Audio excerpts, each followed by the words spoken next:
भगवान सिर्फ प्रेम और भाव के भूखे हैं। उनके प्रेम में जाति पाति, विद्या बुद्धि, धन ऐश्वर्य, स्त्री पुरुष, पंडित मूर्ख, राजा रंग व ब्राह्मण चांडाल का भेद कोई महत्व नहीं रखता।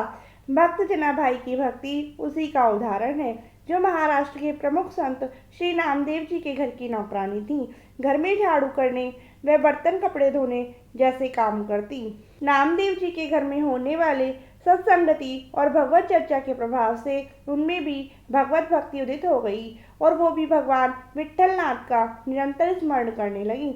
एक दिन एकादशी के रात्रि जागरण में रात भर झूमते रहने पर अगले दिन सुबह घर जाने पर उनकी आंख लग गई, जो देर से खुलने पर उसे नामदेव जी के घर के काम में देरी होने का आभास हुआ।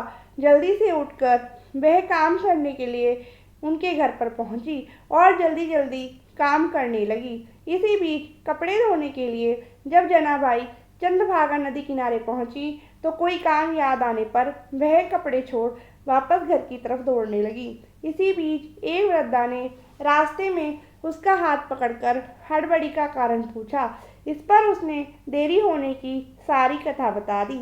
यह सुनकर वृद्धा ने जनाबाई को कहा कि वह घर का काम आराम से कराए, वह उसके कपड़े धो देंगी। वृद्धा के स्नेहिल भाव व मोहिनी वाणी से मंत्रमुग्ध हुई जनाबाई इसके बाद घर चली गई। वापस आकर देखा तो सारे कपड़े धुले हुए मिले।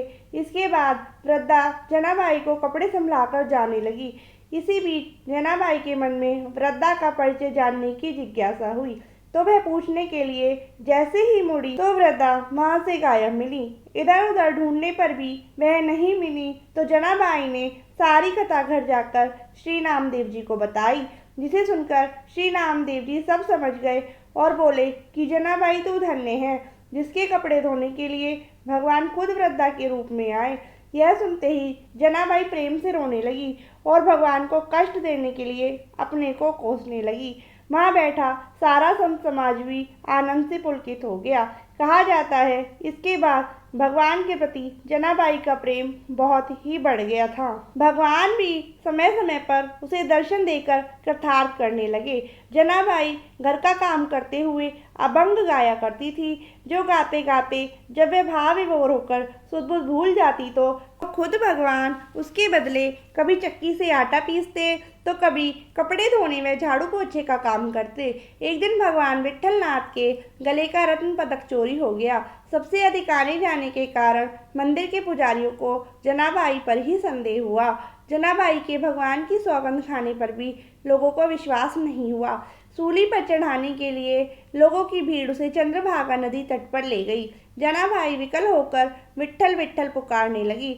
इस पर देखते ही देखते सूली पिघलने लगी और कुछ देर में ही वह पानी हो गई। तब लोगों ने जनाबाई के सामने सर झुका दिया। इसी तरह एक बार कबीरदास जी जनाबाई का दर्शन करने पंढरपुर गए। उन्होंने वहां जनाबाई को गोबर के उपलों के लिए किसी दूसरे महिला से झगड़ते देखा।